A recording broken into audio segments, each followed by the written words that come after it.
우리 예수 믿는 사람들은 모두가 다 복받은 사람들입니다. 무엇보다도 예수 믿게 된 것이 가장 큰 복이죠. 에베소서 1장 3절에 예수 믿는 사람들이 받은 복을 소개하고 있는데, 하늘에 속한 모든 신령한 복을 받았다, 그렇게 말씀합니다. 세상 사람들이 말하는 축복은 건강해서 장수하고 돈 많이 벌고 아들, 딸 잘 되고 출세하는 것들입니다. 그러나 세상 축복은 전부 다 일시적인 것들이지요. 건강하다고 해서 밤낮 건강한 것이 아니라, 또 돈이 많다고 해서 평생토록 365일 돈이 많은 것도 아닙니다. 인생은 언제 어떻게 될지 아무도 모르지요. 또 세상의 축복은 만족함을 주지 못합니다. 돈을 많이 벌어서 부자가 되었으면 항상 기쁘고 행복해야 되는데 그렇지도 않습니다. 욕심이 커져서 더 큰 돈을 벌려고 하고 더 벌려고 하다 보니까 마음에 만족감이 없어서 마음이 힘든 것입니다. 세상 것은 우리에게 만족감을 주지 못하지만 하늘에 속한 신령한 축복은 영원한 것입니다. 그 축복은 영원히 계속되는 것이고 우리 모두를 만족하게 만드는 것입니다. 예수 믿는 사람들이 모두 다 그 복을 하나님으로부터 받았습니다. 에베소서 1장 4절에 곧 창세전에 그리스도 예수 안에서 우리를 택하사 우리로 사랑 안에서 그 앞에 거룩하고 흠이 없게 하려 하시려고 에베소서 1장 4절에 우리를 부르셨다는 것이에요. 세상을 만들기도 전에, 우리가 태어나기도 전에 하나님께서 미리 아시고 우리를 작정하셨다는 거예요. 영원한 천국에서 하나님과 함께 살기로 하나님이 작정하셨다는 거예요. 여러분, 이거보다 더 큰 복이 어디 있겠습니까? 또 에베소서 1장 7절에 우리가 그리스도 안에서 그의 은혜의 풍성함을 따라 그의 피로 말미암아 속량 곧 죄의 사함을 받았느니라, 에베소서 1장 7절의 말씀이에요. 하나님이 택한 백성들은 천국에서 영원히 살 것이기 때문에 죄의 문제를 해결하지 아니하면 안 됩니다. 그래서 독생자 예수 그리스도를 이 땅에 보내셔서 십자가에 못 박혀 죽으시고 죽게 하시고 그 피로 우리 모두가 구속함을 얻고 죄의 사함을 받는 엄청난 축복을 우리 모두에게 주신 것입니다. 생각해 보면 우리가 얼마나 많은 죄를 지었는데도 불구하고 우리 주님께서는 우리를 위해서 십자가 지신 그 순간에 우리의 모든 죄가 다 해결되었다는 것이에요. 여러분, 얼마나 큰 복입니까? 또 성령으로 말미암아 우리가 복음을 듣고 바로 믿음으로 구원을 얻게 하셨어요. 에베소서 1장 13절 14절 그 안에서 너희도 진리의 말씀 곧 너희의 구원의 복음을 듣고 그 안에서 또한 믿어 약속의 성령으로 인치심을 받았으니 이는 우리의 기업의 보증이 되사 그 얻으신 것을 속량하시고 그 영광을 찬송하게 하려 하심이라고 말씀합니다. 우리가 예수를 믿은 것은 내가 믿으려고 해서 믿어지는 것이 아니에요. 성령께서 선택한 백성을 예수 믿게 만들고 천국에서 영원히 하나님과 함께 살게 해주신 것이에요. 그러나 사도행전 13장에 보면 사도 바울이 안식일에 유대인들이 모이는 회당에 가서 예수 그리스도를 전파했어요. 한 주간 동안 열심히 전도가 갔습니다. 그 다음 안식일에는 유대인들만 모이는 것이 아니라 그 도시에 사는 모든 사람들이 다 모였다, 그렇게 말씀하고 있어요. 몇만 명이 되는 엄청난 사람들이 모였는데 유대인들이 사도 바울을 시기 질투해서 사도 바울이 하는 말을 반박하고 비방을 했어요. 사도행전 13장 46절에 바울과 바나바가 이렇게 담대하게 말하지요. 바울과 바나바가 담대히 말하여 이르되 하나님의 말씀을 마땅히 먼저 너에게 전할 것이로되 너희가 그것을 버리고 영생을 얻기에 합당하지 않은 자로 자처하기로 우리가 이방인에게로 향하노라 말씀해요. 유대인들에게 먼저 하나님의 말씀을 전해야 되기 때문에 전했습니다마는 너희가 받지 아니하니까 이제는 이방인에게 가서 전하겠다는 것이에요. 그리고 이것은 하나님께서 이미 예언하신 말씀이라고 하는 것을 증거하고 있어요. 이사야 49장 6절 말씀 인용하면서 하나님의 말씀대로 땅끝까지 이방인들에게 말씀을 전하러 가겠다고 했어요. 여러분, 이방인들이 이 말을 듣고 얼마나 기뻐했겠습니까? 이방인들이 듣고 기뻐하여 하나님의 말씀을 찬송하며 영생을 주시기로 작정된 자는 다 믿더라. 사도행전 13장 48절에 말씀하고 있어요. 영생을 주시기로 작정한 사람들은 다 예수를 믿었다고 그렇게 말씀해요. 우리를 선택하신 분도 하나님이시고 바로 우리의 죄를 해결하기 위해서 십자가에 못 박히신 분도 하나님의 아들 예수 그리스도시고 우리로 하여금 예수 믿도록 만드신 분은 성령님이니까 성부, 성자, 성령 삼일째 하나님께서 이 모든 일들을 다 하신 것입니다. 여러분 얼마나 감사한 일이에요. 요한복음 6장은 예수님께서 이렇게 말씀하십니다. 내가 하늘에서 내려온 것은 내 뜻을 행하려 함이 아니요 나를 보내신 이의 뜻을 행하려 함이니라. 나를 보내신 이의 뜻은 내게 주신 자 중에 내가 하나도 잃어버리지 아니하고 마지막 날에 다시 살리는 이것이니라. 요한복음 6장 38절 39절에 말씀해요. 예수님이 하늘에서 내려오셔서 육신을 입고 이 세상에 사람으로 오신 이유가 여러분 어디에 있습니까? 바로 하나님이 선택한 백성은 천국에 가서 하나님과 함께 영원히 살 것이기 때문에, 죄가 있으면 안 되기 때문에 하나님은 그들을 죄에서 구원하시기 위해서 예수님께서 대신 십자가를 지시고 죄값을 지불해 주신 것이에요. 할렐루야. 아들을 낳으리니 그 이름을 예수라 하라.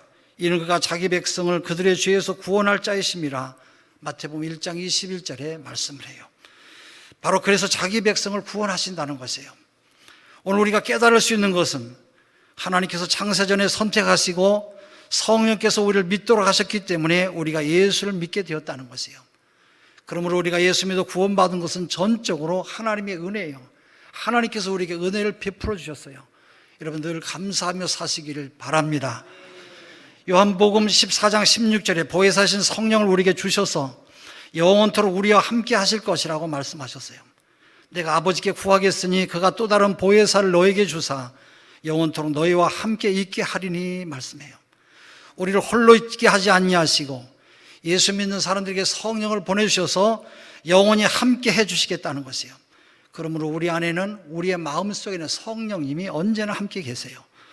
그래서 사도 바울은 고린도 교회에 말하기를 너희는 너희가 하나님의 성전인 것과 하나님의 성령이 너희 안에 계시는 것을 알지 못하느냐. 고린도전서 3장 16절에 말씀을 하고 있어요. 이렇게 하나님의 성령을 모시고 사는 사람을 성령으로 거듭난 사람이라고 말하는 것이에요. 어머니로부터 태어난 것은 첫 번째 출생이고 예수 믿어 구원받은 하나님의 자녀가 되어서 그 안에 성령을 모시고 사는 사람은 하나님의 자녀로 다시 태어났기 때문에 중생한 사람, 바로 거듭난 사람인 것이에요. 요한복음 3장 3절에서 5절을 보면 예수님께서 밤중에 찾아온 니고데모에게 이렇게 말씀하십니다. 예수께서 대답하여 이르시되 진실로 진실로 네게 이르노니 사람이 거듭나지 아니하면 하나님 나라를 볼 수 없느니라. 요한복음 3장 3절에서 그렇게 말씀하고 또 5절엔 이렇게 말씀해요. 예수께서 대답하시되 진실로 진실로 네게 이르노니 사람이 물과 성령으로 나지 아니하면 하나님 나라에 들어갈 수가 없느니라. 그렇게 말씀하셨어요. 그러므로 저와 여러분이 거듭난 사람이 되는 것이 얼마나 소중하고 얼마나 중요한 일인지 몰라요. 여러분 교회 다닌다고 해서 모두가 다 거듭난 사람이 되는 것이 아니에요. 어떤 사람은 평생도록 교회 나오지만 거듭나지 못한 사람들도 있어요. 우리 교회는 성도들이 많아서 잘 모르겠습니다만은 좀 작은 교회는 서로 너무 잘 알고 있어요. 일꾼이 작으니까 함께 수고하고 직분도 주고 나중에는 거듭난 체험이 전혀 없는 사람이 장로가 되는 그런 경우도 봤어요. 여러분 중에는 자기 자신이 거듭난 사람인지 아닌지 궁금해 하시는 분이 계실 거예요. 거듭난 사람은 첫째 어떤 사람이냐? 내가 하나님이 계시다고 하는 것을 확실하게 믿는 사람이에요. 여러분은 성경이 하나님의 말씀이라고 하는 것을 확실하게 믿으십니까? 예, 천국과 지옥이 있으며 하나님의 심판이 있다고 하는 것을 여러분 믿으십니까? 그래서 거듭난 사람은 하나님을 두려워하는 마음이 있어요. 세상 것은 두려울 것이 없어도 하나님은 두려워해요. 그러므로 하나님 앞에서 조심하면서 살아가는 것이에요.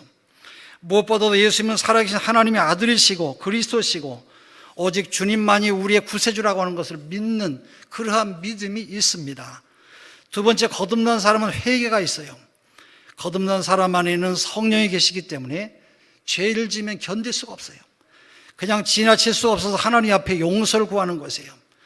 여러분이 지금까지 교회 나오는 동안에 한 번도 자기 죄를 생각하면서 울면서 회개한 적이 없다면 죄가 많아도 그는 거듭난 사람이고 구원받은 사람이에요. 여러분 안에 성령이 계시기 때문에 우리 모두가 회개할 수가 있는 것입니다. 할렐루야. 세 번째, 성령으로 거듭난 사람은 하나님께서 나를 사랑하신다고 하는 것을 깨닫게 돼요. 특히 예수님께서 나를 위해 십자가 지심으로 그 피로 나를 위해서 구속하신 은혜를 생각하면서 감사의 눈물을 흘리지요. 그래서 거듭난 사람의 마음에는 감사가 있어요. 감사해서 기쁨으로 헌금하고 기쁨으로 전도하고 기쁨으로 하나님께 충성하는 사람이에요. 네 번째, 거듭난 사람은 하나님의 크신 사랑을 깨닫고 어떻게 하면 내가 올바르게 살까 생각하며 충성하며 헌신하며 하나님의 영광을 위해서 살려고 애를 써요. 고린도전서 6장 19절 20절, 너희 몸은 너희가 하나님께로부터 받은 바 너희 가운데 계신 성령의 전인 줄 알지 못하느냐. 너희는 너희 자신의 것이 아니라 값으로 산 것이 되었으니 그런즉 너희 몸으로 하나님께 영광을 돌리라 말씀해요. 우리 모두가 다 죽어 마땅한 죄인들입니다마는 예수님의 십자가의 공로로 모두가 다 구원받았어요. 그러니까 우리의 몸은 우리의 것이 아니라 바로 우리 주님의 것이에요. 그래서 마땅히 우리 주님을 위해서, 바로 그 주님의 영광을 위해서 우리 모두가 살아야 할 것입니다. 다섯째, 성령으로 거듭난 사람은 반드시 변화가 있어요. 예수님을 영접한 다음에는 그 안에 성령님이 계셔서 우리의 마음속에 점점 변화가 일어나요. 예수 믿기 전에는 어땠어요? 마귀 사촌 같았어요.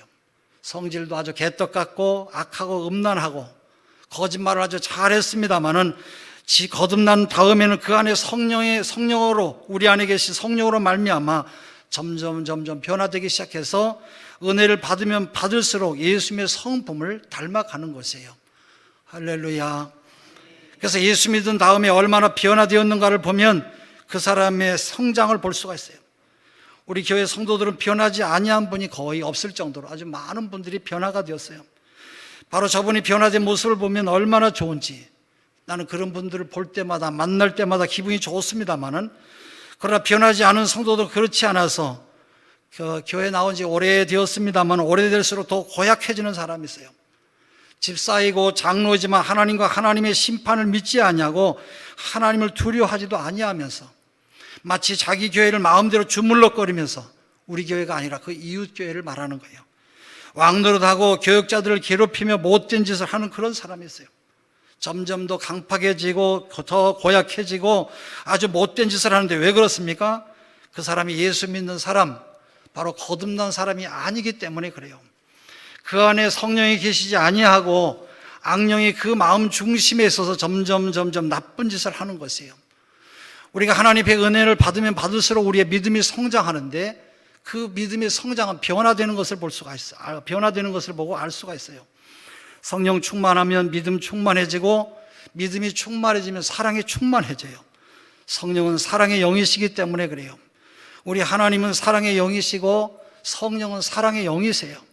그래서 은혜를 받으면 받을수록 사랑이 충만해져요.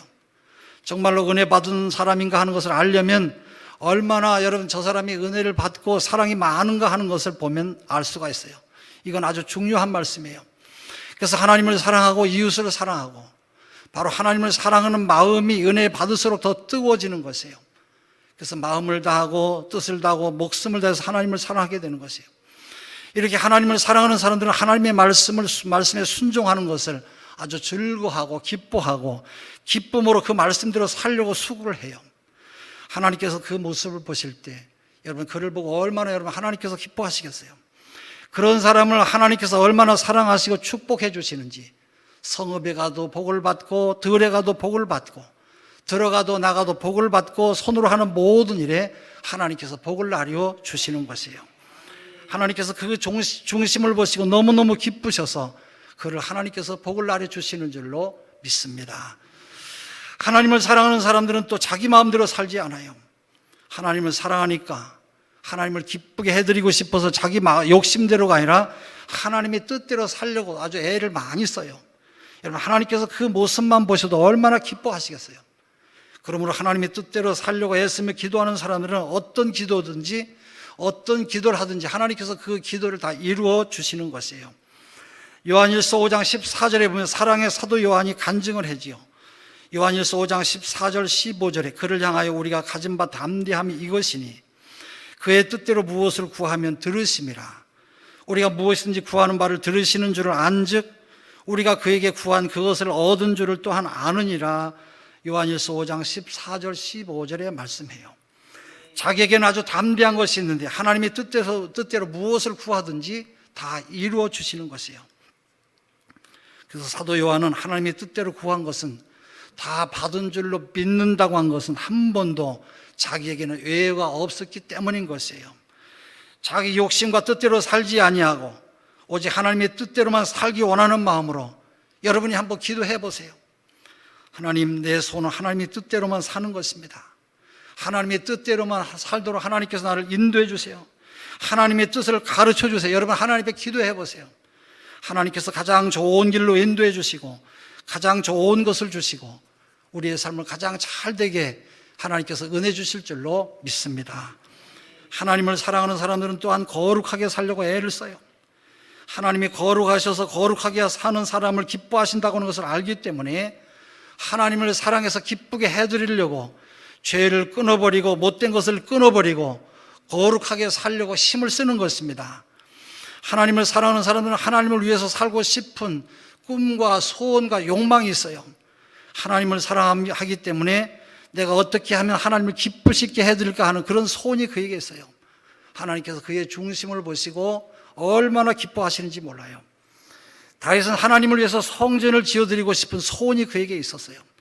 역대하 6장 8절에 보면 다윗이 그런 마음을 가졌을 때 하나님께서 뭐라고 하셨어요? 좋도다, 좋대요. 하나님께서 얼마나 좋아하셨는지 몰라요. 다윗은 피를 많이 흘려서 성전 짓는 것을 허락받지 못했지만 평생 동안 그는 성전 짓는 준비를 했어요. 하나님께서 그를 얼마나 축복하셨는지 언제나 하나님께서 함께 하시니까 전쟁을 할 때마다 하나님께서 언제나 이기게 하셨고 모든 것이 다 잘 되게 되었어요. 점점 더 부유해지고 나라가 부강해지고 다윗 때에 그래서 성경에 보면 가장 큰 복을 받은 것을 우리가 알 수가 있습니다. 어떻게 하면 하나님을 기쁘시게 할 수가 있는가 하는 그런 마음만 가져도 복 받는 것을 여러분 믿으시기를 바랍니다. 하나님을 사랑하는 사람들은 주님과 복음을 위해서 살다가 받는 고난을 내가 고난이라고 생각하지 않고 하나님께서 주신 귀한 영광이다, 그렇게 영광으로 생각해요. 사도행전 5장 40절에 보면 사도들이 복음을 전하다가 채찍질을 당했어요. 여러분 얼마나 고통스러웠겠어요. 그러나 그들은 괴로워하고 슬퍼한 것이 아니라 오히려 기뻐하며 영광으로 생각하고 집에 있든지 성전에 있든지 예수 그리스도는 그리스도라고 하는 것을 가르치기와 전도하는 것을 그치지 아니했다, 그렇게 성경은 말씀하고 있어요. 사람은 믿음이 어릴수록 사람들은 기복신앙을 가져요. 그래서 예수 믿으면 봉사하면 11조하면 복 받는다고 하는 그런 생각밖에 없어요. 그러나 믿음이 좋은 사람은 내가 받은 축복이 얼마나 큰지, 하나님께서 우리에게 약속하신 그 축복이 얼마나 큰지를 알고 하나님 앞에 늘 감사해요. 그리고 주님을 위해서 십자가를 지고 주님을 위해서 순교하는 것을 아주 영광으로 생각해요. 이것이 장성한 사람의 바로 믿음의 그런 모습입니다. 하나님을 사랑하는 사람은 또한 이웃을 내 몸과 같이 사랑해요. 왜냐하면 사랑이 많으신 하나님은 우리 모두가 서로 사랑하며 살기를 원한다고 하는 것을 알기 때문에 하나님을 사랑하는 사람들은 하나님을 기쁘시게 해드리기 위해서 바로 사랑을 베풀면서 살아가는 것이에요. 그래서 성경에 나오는 율법을 한마디로 말하면 서로 사랑하라, 서로 사랑하라는 것이에요. 마음을 다하고 뜻을 다하고 목숨을 다해서 하나님을 사랑하고 내 이웃을 내 몸과 같이 사랑하라는 것이에요. 그래서 로마서 13장 10절에 사랑은 이웃에게 악을 행하지 아니하나니 그러므로 사랑은 율법의 완성이니라 말씀해요. 그러므로 진심으로 하나님을 사랑하는 사람은 이웃을 사랑함으로 하나님을 기쁘시게 해드리는 것이에요. 하나님을 사랑한다고 말은 합니다마는 이웃을 사랑하는 행동이 없다고 한다면 그 사람은 거짓말하는 사람이에요. 누구든지 하나님을 사랑하노라 하고 그 형제를 미워하면 이는 거짓말하는 자니 보는 바 그 형제를 사랑하지 아니하는 자는 보지 못하는 바 하나님을 사랑할 수 없느니라 요한일서 4장 20절에 말씀해요. 하나님을 정말로 사랑한다면 그 말씀에 순종해서 사랑해야 되는 것이에요. 하나님을 사랑한다면 하나님을 기쁘시게 해드리기 위해서라도 이웃을 사랑하는 것이에요. 그러므로 이웃을 사랑하지도 않고 하나님의 말씀을 지키지도 않는 사람은 바로 그는 거짓말하는 사람이에요. 예수님께서 마태복음 5장에 원수까지도 사랑하고 너희를 박해하는 자를 위해 기도하라, 그렇게 말씀했어요. 마태복음 5장 44절에서 45절에 나는 너에게 이르노니 너희 원수를 사랑하며 너희를 박해하는 자를 위하여 기도하라.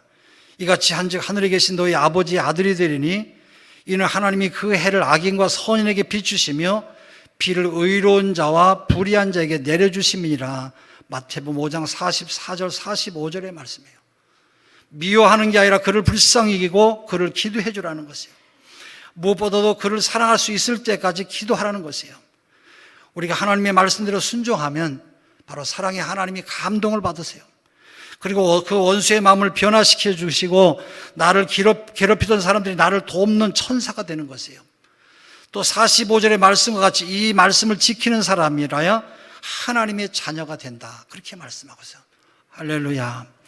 얼마나 중요한 말씀인지 몰라요.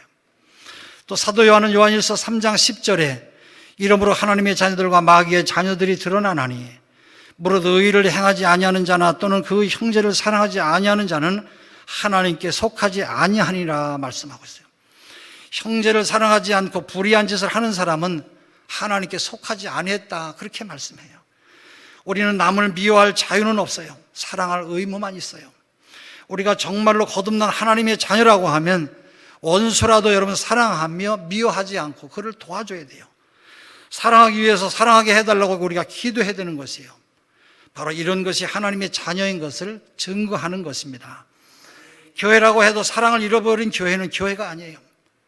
우리 교회는 여러분 얼마나 교회가 여러분 큰 잘못을, 세상 사람들에게 잘못을 저지르고 있는지 우리가 생각해 봐야 돼요.